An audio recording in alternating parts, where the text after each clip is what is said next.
o autuante fiscal, além do termo de início, solicitar as notas fiscais, há um termo de intimação, 2018-06298, que solicita de forma bem ampla, né? Intima o contribuinte a justificar com documentação idônea os créditos do ICMS lançados na rúbrica Outros Créditos nos exercícios de 2015 e 2016. Então, eu penso que nesse caso haveria a possibilidade de apresentar outros documentos fiscais referentes aos meses, a justificar, né? Embora a empresa possa ter se creditado extemporaneamente, mas eu acredito que assiste razão quando o parecer menciona que houve essa intimação. O parecer menciona também, com relação à impossibilidade de aplicação da atenuante, que foi verificado na conta gráfica, né, que o contribuinte se aproveitou da totalidade. Não foi anexado, ou pelo menos não há aqui no meu processo, uma cópia dessa consulta. Não sei se seria interessante a gente realizar essa consulta aqui só para comprovar, né, que foi checado pelo conselho, que realmente não há essa possibilidade de um creditamento parcial, né, como questionado pelo recurso e aqui repisado pela sustentação moral. São essas duas considerações, presidente. Obrigado, doutora Neline. Doutor Cláudio Célio, sobre suas observações sobre o processo. Senhor presidente, eu peço venha ao doutor Carlos César, que é um prazer, Carlos Sintra, prazer de revê-lo aqui há muito tempo que eu não o via. E assim, eu peço venha em relação aos argumentos da defesa. Na verdade, o direito de crédito ICMS decorre do princípio da não cumulatividade do referido imposto, que consiste em compensar o que foi devido em cada operação relativa à circulação de mercadoria, né? Com o montante cobrado nas anteriores, por este ou outro Estado. Contudo, para que esse direito seja exercido, senhor presidente, é necessário que o contribuinte deva comprovar, conforme dispõe o artigo 23, já citado pelo procurador, doutor André.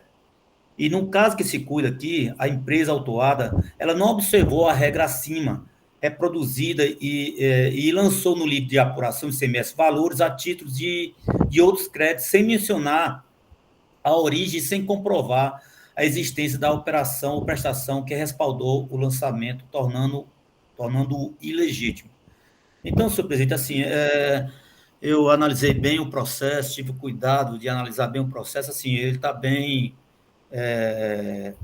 foi bem o autuante, ele se assegurou de fazer um trabalho de fiscalização bem compenetrado, bem robusto. Então, eu não vejo, assim, nos argumentos da defesa, assim, motivo para tornar improcedente esse auto de infração. Mas vamos discutir mais ainda sobre esses autos de infração. Obrigado, doutor Cláudio Célio. Doutor Leilson, com a palavra.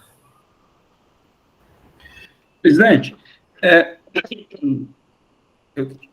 quando a gente lê a peça produzida pelo doutor Carlos Sintra, a gente tem a compreensão que o raciocínio jurídico dele, do doutor Tiago, foi realmente em cima de uma possível documentação que deveria ter sido entregue para a defesa. Ele trabalha a todo momento a questão da não cumulatividade, que se refere à questão dos documentos fiscais, nas aquisições. Então, a gente verifica que todo o raciocínio jurídico é em cima de uma possível prova que deveria ter sido trazida pela empresa e ela não fez. E que isso já é demonstrado desde no procedimento de fiscalização, em que a empresa foi intimada a apresentar esses documentos fiscais que dessem amparo a esses créditos, né, extemporâneos, e ela não trouxe. Mas eu tenho essa compreensão que, às vezes, os advogados, quando fazem as suas peças, já municiados das informações trazidas pelas empresas, trabalham com as informações que foram dadas a eles, né? Foram dadas a eles. Então, fica difícil Depois, para a defesa, quando da apresentação, sustentação oral mesmo, na sua peça recursal, trazer argumentos os quais é desprovido de uma prova fática, no documento do caso aqui. A questão da, como foi dito pelo agente do fisco, na informação complementar e o parecerista, pelo menos aqui, eu abri os autos do doutor Cláudio, realmente da doutora Eneline, eu não analisei, porque tratava-se da mesma matéria, e aí eu me satisfiz com a análise do processo do doutor Cláudio.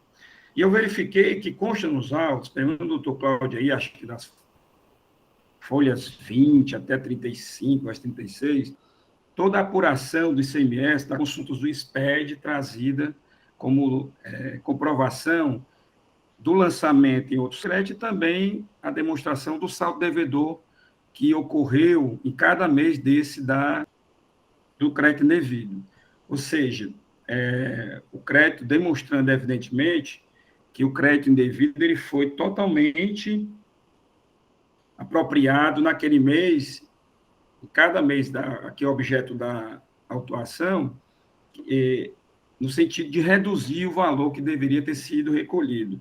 Então, presidente, eu estou, assim, muito convicto de que, efetivamente, houve aí aproveitamento de crédito indevido e a empresa não trouxe documentos que dessem suporte a esses créditos. Obrigado, doutor Leilson. Senhores, o processo continua em discussão. Sem mais discussão? Todos estão a começar a votação? Doutora Neline e doutor Cláudio Célio, estão prontos? Tem a questão da nulidade, não é isso? A primeira nulidade por ausência de provas. Ele reforça, não é isso? Na verdade, é uma improcedência, presidente. Ele pede procedência, então ele está confundindo essa questão com o mérito, né? Então deixa com o mérito. Mas tem a perícia, né? Conversão de perícia, não, a perícia foi só na defesa, não foi repisada no recurso. E a a improcedência vai suscitar, e a penalidade. A doutora Neline vai suscitar a necessidade de alguma... Não, o conselheiro Leilson mencionou que está no segundo processo, né? Pronto, então vamos voltar. Anotei aqui. Penalidade, a senhora quer fazer algum comentário? Era isso mesmo, era porque no meu processo não há essa consulta, mas o conselheiro Leilson já mencionou que a comprovação do saldo devedor está no segundo processo, nas folhas. Eu já anotei aqui para justificar. Presidente, só um esclarecimento de fato aqui. Na realidade, em ambos os processos constam as apurações mensais, indicando os saldos devedores em todos os meses contemplados nas autuações. Então, realmente, isso já afastaria qualquer possibilidade de aplicação da atenuante. Só para deixar claro, isso consta em ambos os processos. Obrigado, doutor André. Então, vamos colocar a votação. Então, doutora Neline, como vota no seu processo? Eu voto pela procedência da acusação fiscal, de acordo com o parecer da assessoria tributária, presidente. Doutor Cláudio Célio, o processo de relatoria, como vota? Áudio, doutor Cláudio Célio. Senhor presidente, eu voto pela procedência também, exarada pelo voto a decisão da primeira instância, do julgador, e acompanhado pela assessoria e também com a confirmação da PGE. Obrigado, doutor Cláudio Célio. Vou continuar a votação a partir da doutora Neline. Doutora Jusileide, como vota? Com os relatores, senhor presidente. Doutora Lourdes, como vota? Acompanho os relatores, presidente. Doutora Elineide, como vota? Com os relatores. E doutor Leilson, como vota? Com os relatores, presidente. Então, a segunda Câmara, por votação unânime, conhece o recurso, nega provimento para confirmar a decisão condenatória exarada na primeira instância. Essa decisão para ambos os processos. Gostaria de agradecer ao doutor Carlos Cinto. Presidente, muito obrigado. Registro derradeiro. não é feriado, mas hoje é dia de festa de guarda para os católicos, dia de Nossa Senhora Imaculada Conceição. Respeitando os demais credos, eu peço que Deus derrame sobre cada um de vocês, pela intercessão da Virgem Maria, as mais ricas graças e bênçãos, estendendo tudo isso aos que lhes são mais queridos. Um grande abraço, nos vemos. Cláudio Célio, não dá moleza lá para a Cristiane não, viu? Um grande abraço, felicidades, espero revê-los então na segunda-feira. Tudo de bom, pessoal. Tenham um excelente Tchau, doutor dia de Sintra. trabalho. Obrigado a todos. Doutor Carlos Tchau, Sintra, pessoal. doutor Carlos Sintra, peço com licença. Pois não. Eu estou em Portugal e hoje é feriado porque é dia de Nossa Senhora da Conceição. Olha aí, sorte, é porque aqui trocaram com Nossa Senhora da Assunção, né? Da Mas os Assunção, católicos guardamos essa festa, respeitando os demais credos, e aí se na sessão tiver alguém, aqui não vai... A gente pede que a mãe interceda ao filho. Um grande abraço, tenham todos um excelente dia de trabalho. Tchau, pessoal. Obrigado a todos. Tchau, bom dia. Senhores, vamos continuar a nossa sessão aqui. Só uma dúvida, presidente. É porque eu mencionei no meu processo, só uma dúvida, só por questão de resolução mesmo. Há essa consulta do SPED, mas todas são no exercício de 2016, entende? Aí depois eu queria ver se os conselheiros pudessem me ajudar só para fundamentar a resolução. Eu posso passar para a senhora depois, doutora Nelly, no final da sessão, porque eu estou no celular e não consigo acessar. Não, tranquilo. É por isso que eu mencionei que não tinha, porque nos meus documentos é tudo 2016. Pronto, obrigada. A doutora Elineide vai encaminhar Eu encaminho para o e-mail da senhora. Obrigado, doutora Elineide. Dando seguimento aqui, anuncio o processo de recurso 14843, 2018, aí, 2018-10795. Recorrente, Supermercado Pinheiro e Carneiro Limitada, recorrido Sejur. Relatora, doutora Jusileide Nogueira. Com quem está a palavra?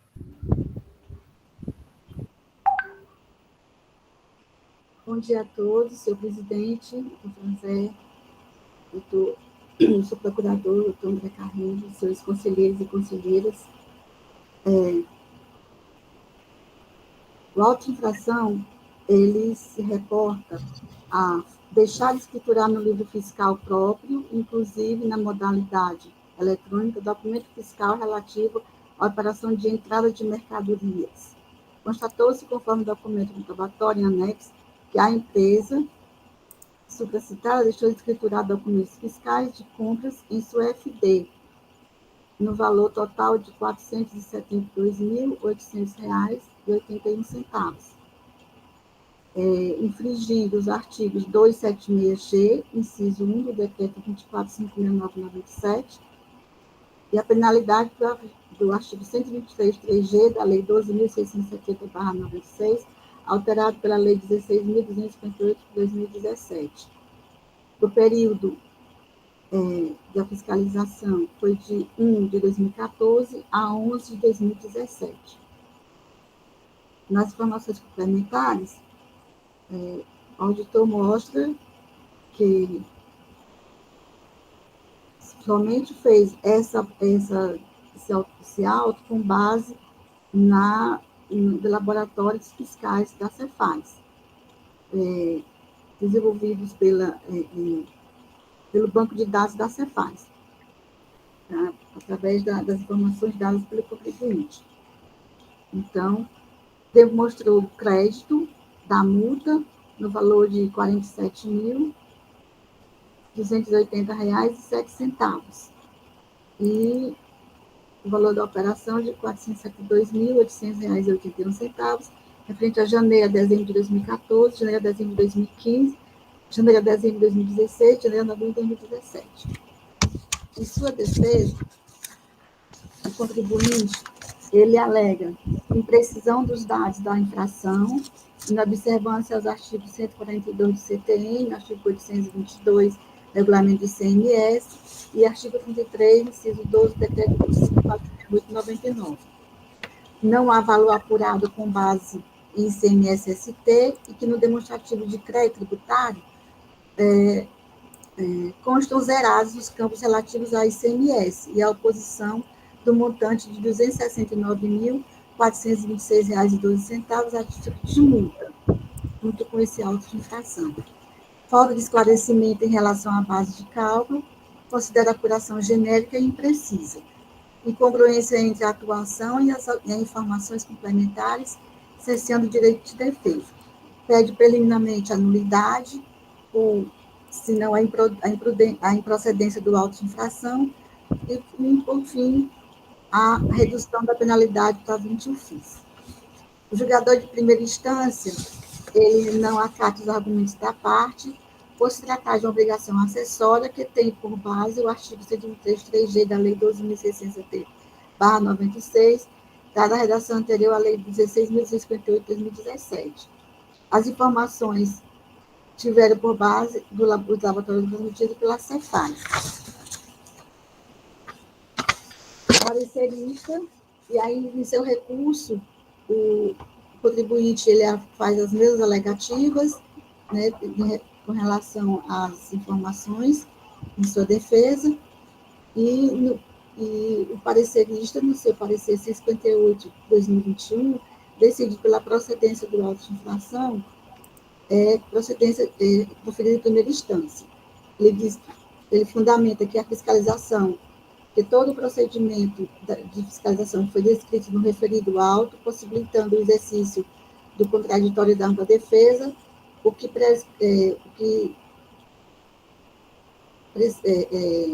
suscita afirmar que nenhuma garantia constitucional foi preterida, que a obrigação acessória não é uma mera formalidade, que existe para garantir o cumprimento da obrigação principal que está na FED.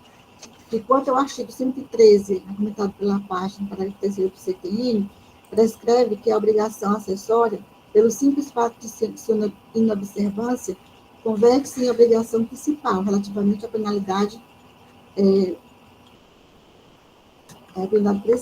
pecuniária, que não houve inobservância por parte do agente do fisco aos requisitos legais exigidos no levantamento na lavatura do auto de infração, pois este reverte das formalidades legais exigidas na legislação do processo administrativo tributário, Lei 15.614 de 2014, e especificamente o artigo 41, parágrafo 2º, do decreto 22.85 de 2018. Conforme consulta na Cefaz, o contribuinte está cadastrado no regime de recolhimento normal, obrigado à FED a partir de 1 de 1 de 2012, com amparo no Convênio 53 de 2006 e incorporado ao regulamento do decreto CMS 29.041 de 2007. Então, diante desses argumentos, ela opina pelo recurso ordinário e da procedência à auto-infração. Esse é o relato, senhor presidente.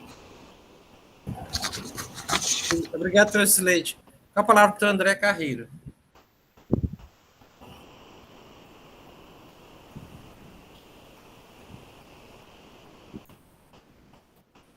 Obrigado, senhor presidente.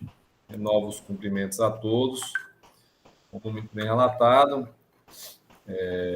presente processo trata-se de um recurso ordinário da decisão de procedência do auto de infração, que constatou a falta de escrituração no livro de registro de entradas da FD do contribuinte, diversas notas fiscais de entrada, dos exercícios 2014 a 2017, no montante de operações não escrituradas de R$ 472.800,81, tendo sido aplicada a penalidade pelo descumprimento da obrigação tributária acessória, penalidade específica, prevista no artigo 123, inciso 3, a linha G da Lei 12.670/96, com alteração da Lei 16.258 de 2017, correspondente à multa no montante de R$ 47.280,07.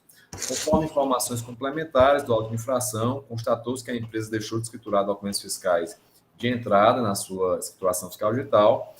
O levantamento fiscal, ele consta de planilha com a indicação de todas as notas fiscais eletrônicas não escrituradas nos exercícios fiscalizados, bem como a indicação de todos os seus elementos essenciais necessários à sua identificação, com destaque para as respectivas chaves de acesso.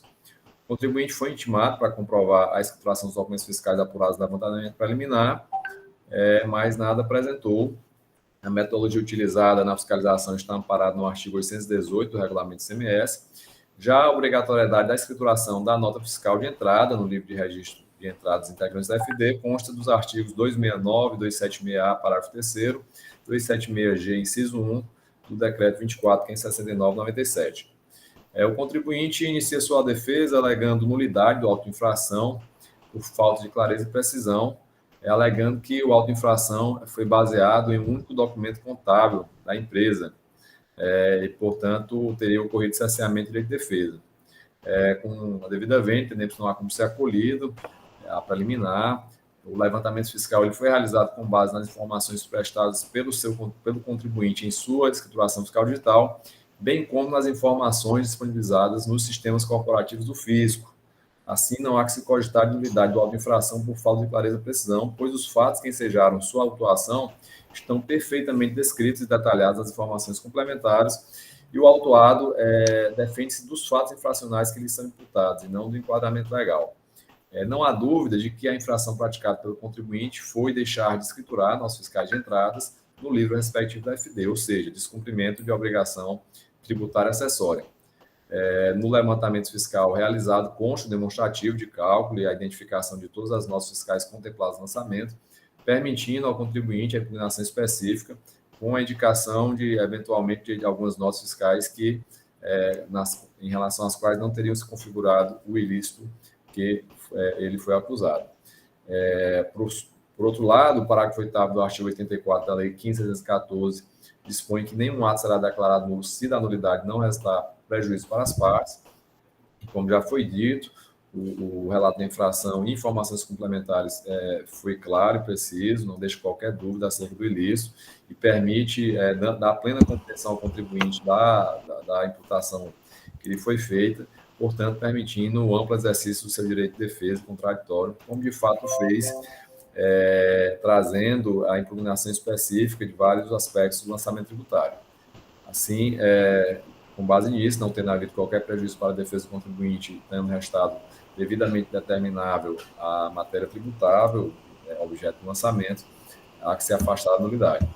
O contribuinte, nesse recurso, ele traz também uma alegação de imprestabilidade do sistema de levantamento de estoques, que haveria uma omissão da metodologia para arbitramento do valor unitário da mercadoria e que teria sido realizada uma fiscalização por amostragem. Na realidade, essa argumentação que consta no recurso referente ao auto de infração e falta de escrituração do nosso caso de entrada é uma argumentação impertinente a esse auto de infração. Isso se relaciona em relação ao próximo processo que será relatado, pois aqui não se trata de omissão de entrada ou saída de mercadoria, e sequer se foi utilizado o levantamento quantitativo de estoque. Na realidade, a apuração do ilícito se deu mediante cruzamento dos sistemas de notas fiscais eletrônicas corporativo com a FD do contribuinte, onde se detectou que diversas notas aí destinadas não foram devidamente escrituradas, também não se tratando de qualquer lançamento por amostragem, já que na planilha de fiscalização estão identificadas todas as notas fiscais não escrituradas, as quais ensejaram a definição da base de cálculo para a aplicação da multa objeto de lançamento. Por fim, há um pedido de perícia do contribuinte, no entanto, entendemos que não pode ser acolhido, trata-se de pedido genérico, não se aponta qualquer fato específico ou equívoco cometido no lançamento fiscal, também não se apresenta qualquer contraprova nem quesitos, conforme exige o artigo 93 da Lei 15.614, além do que a prova existente já demonstra com bastante clareza a infração, sendo desnecessário, portanto, a diligência experiencial, devendo ser indeferida o pedido na forma do artigo 97 da referida lei. Outro argumento do contribuinte seria a impossibilidade de aplicação retroativa da multa alterada pela Lei 16.58 de 2017. No entanto, na realidade, no caso concreto, é possível sim a aplicação. A alteração trazida pela Lei 16.58 de 2017 foi mais benéfica ao contribuinte, pois antes, o 123.3G, ele previa uma pena correspondente a uma vez o valor do imposto, cuja alíquota geral, à época, era em parte do período, já que contém o 2017 também, era 17%, depois virou 18%. Para as operações tributadas, o dispositivo passou a prever uma penalidade de 10% no valor das operações, a qual já era aplicada também para as operações não tributadas, uma vez que já estava prevista essa atenuante no artigo 126 Portanto, no caso concreto, resta sim autorizada a aplicação retroativa da penalidade alterada pela Lei 16.258, com base no artigo 106, inciso 2, a linha C do CTN. Por outro lado, caso houvesse a comprovação da devida escrituração contábil das notas fiscais não escrituradas na FD, que é o ponto em que se apega o contribuinte para alegar a necessidade de aplicação da norma vigente à época, que de fato previa essa atenuante de 20 ofícios para caso estivesse escriturado na contabilidade, mas apesar de alegar isso genericamente, ele não traz qualquer dado concreto, qualquer comprovação de que houve escrituração contábil, razão pela qual deve prevalecer a penalidade mais benéfica alterada pela Lei 16.258, né, de 2017. Por fim, são as considerações, o recurso se limita a isso. Caso venham a surgir outras questões no decorrer das discussões, senhor presidente, nós voltaremos e pediremos a palavra para nos manifestar, mas com base apenas no que consta no recurso, a Procuradoria se manifesta pelo conhecimento, mas para que seja negado o provimento, confirmando a decisão de primeira instância de procedência do auto de infração. Obrigado. Obrigado, doutor André. Senhores, o processo está em discussão.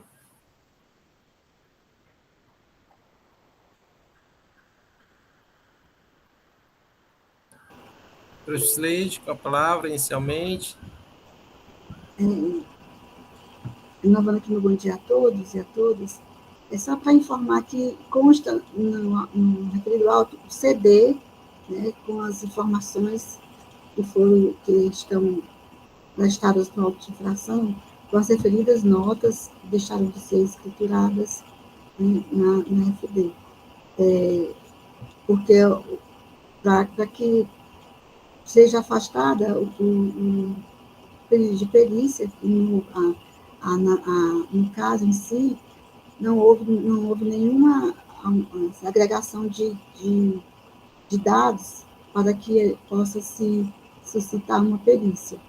E também já me manifesto pela nulidade, que eu não acato, visto que todas as informações prestadas estão no laboratório da Cefaz. Então, existem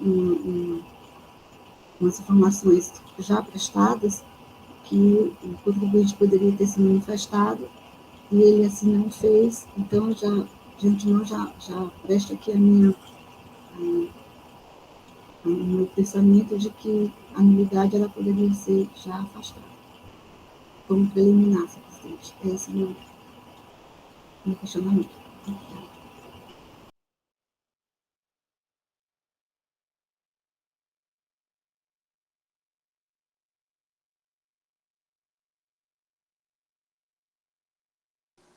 Microfone, presidente. Perdão. Mais alguém deseja manifestar-se? Eu creio que não, que a matéria é bastante conhecida já e todo mundo já tem posicionamento sobre ela. Mas tem as questões suscitadas pela parte. A primeira seria a nulidade do processamento de defesa por falta de clareza e precisão do relato da infração. Esse aspecto, põe voto, doutora Jusileide. Sem áudio, doutora Jusileide. Afaste, senhor presidente. Doutora Lourdes. Com a relatora, presidente. Doutora Neide. Com a relatora, senhor presidente. Doutor Cláudio. Com a relatora, senhor presidente. Doutor Leilson. Com a relatora, presidente. E doutora Neline. Com a relatora, presidente. Tem também a questão que ele questiona sobre o SLE. Mas o doutor Andrade disse que era impertinente, porque não se refere a uma omissão de saída e entrada, né? Acho que não precisa nem votar essa questão, não. Com relação à perícia solicitada, doutor Sileide. Eu afasto, senhor presidente, com base no artigo do decreto 97, isso, um instrumento, com base da Cefaz. Não há como acatar o pedido de perícia. Doutora Lourdes. Com a relatora, presidente. Doutora Elineide. Com a relatora, senhor presidente. Doutor Cláudio Célio. Com a relatora, senhor presidente. Doutor Leilson. Siga a relatora, presidente. Doutora Aneline. Com a relatora, presidente. Tem também um pedido aqui, se confrontar talvez com o mérito, que a impossibilidade de aplicação retroativa da multa, né? Sim. Bom, mas se confunde com o próprio mérito, né? Sim. No mérito, como voto da Justileide?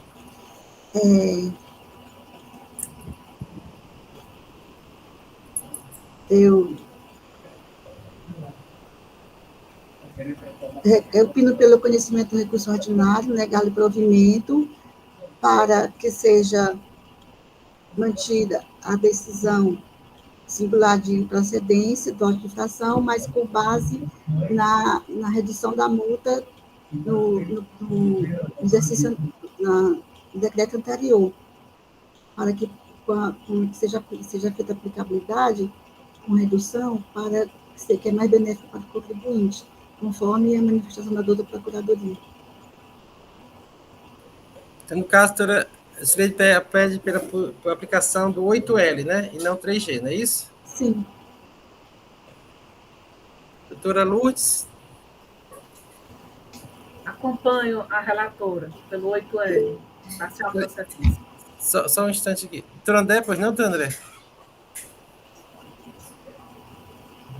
Presidente, é só nesse ponto, né, eu já tinha visto que não consta no recurso essa questão, né, não quis economizar o tempo dos senhores em relação a esse aspecto, já que não é tratado no recurso, o contribuinte não pede isso tem que ficar muito claro, mas já tive a oportunidade aqui de expor nosso entendimento para alguns conselheiros aqui da segunda Câmara, talvez a doutora Aneline não tenha conhecimento, eu acho que os demais já sabem, entendemos que não há como se aplicar a penalidade do 123.8F, que trata de omissão em arquivo eletrônico. Existe uma penalidade específica prevista no 123.3G, trata literalmente da falta de escrituração de nota fiscal de entrada no livro respectivo, inclusive na sua modalidade eletrônica, isso ficou claro quando do advento da alteração da Lei 16.158, de modo que aqui deve prevalecer o princípio, quando há um antinomia aparente de normas, o princípio da especialidade, né? A aplicação do 123.8L só poderia, apesar de ser enquadrável de uma maneira mais ampla a conduta infracional do contribuinte, seria em caráter subsidiário, como já ocorre de maneira rotineira em relação à falta de escrituração de nota fiscal de saída. Mas para a nota fiscal de entrada, realmente existe penalidade específica, não há como se afastar. O mero fato de existir uma penalidade, sendo em 3.8L, uma penalidade mais benéfica, né, não autoriza a sua aplicação com base no artigo 112, pois não há qualquer dúvida objetiva em relação ao fato, em relação à capitulação legal da conduta, em relação à graduação da pena, que são justamente as hipóteses nele previstas, no artigo 112. Então, só para que fique registrado, já que para alguns talvez seja a primeira oportunidade que eu me manifesto sobre a matéria, já o fiz na Câmara Superior, mas não sei se todos acompanham, eu registro que não cabe essa aplicação, razão pela qual entendemos que deve ser mantida, sim, a aplicação do 123.3G. São as nossas considerações, senhor presidente. Obrigado, doutor André. Vamos retomar. Os senhores querem discutir mais sobre a questão do 8L e 3G? Ou todo mundo já tem posição firmada? Então, vamos retomar a votação. Após ouvidas as explicações, a exposição de motivo do doutor André, então, Justileide, mantém seu voto? Sim, eu mantenho meu voto, senhor presidente. Então, vou retomar. Mais benéfico, 8L. Doutora Lourdes? Voto mantido. Doutora Elineide? Bom dia, senhor presidente. Eu mantenho o entendimento contrário, né? Mantenho o entendimento do artigo 123, 3G, nos termos já pronunciados pelo doutor André, o representante da Procuradoria, inclusive na Câmara Superior, eu também mantenho esse entendimento, senhor presidente. Eu abro a divergência. Doutor Cláudio Célio. Senhor presidente, todos já sabem o meu posicionamento em relação a isso. Eu peço vênia aos colegas e novamente ao procurador, mas eu acompanho a relatora. Obrigado, doutor Claudicélio. Doutor Leilson. Com a primeira divergência. E doutora Neline. Com a relatora, presidente. Então, a segunda Câmara, por votação unânime, resolve dar provimento em parte ao recurso para decidir pela parcial. Doutora Lourdes? Não, só por maioria, que o senhor se equivocou, falou por votação unânime. Então, por maioria. Maioria. Perdão. Então, a segunda Câmara, por maioria de votos, conhece o recurso, dá provimento em parte, no sentido de reformar a decisão de condenatória de primeira instância, decidir pela parcial procedência com aplicação da penalidade prevista no artigo 103.8L da Lei 2.670, com nova redação dada pela 16.258/2017. Esta decisão para este processo. Senhores, vou dar intervalo de 10 minutos, tá certo? Às 9h46, retomamos os trabalhos.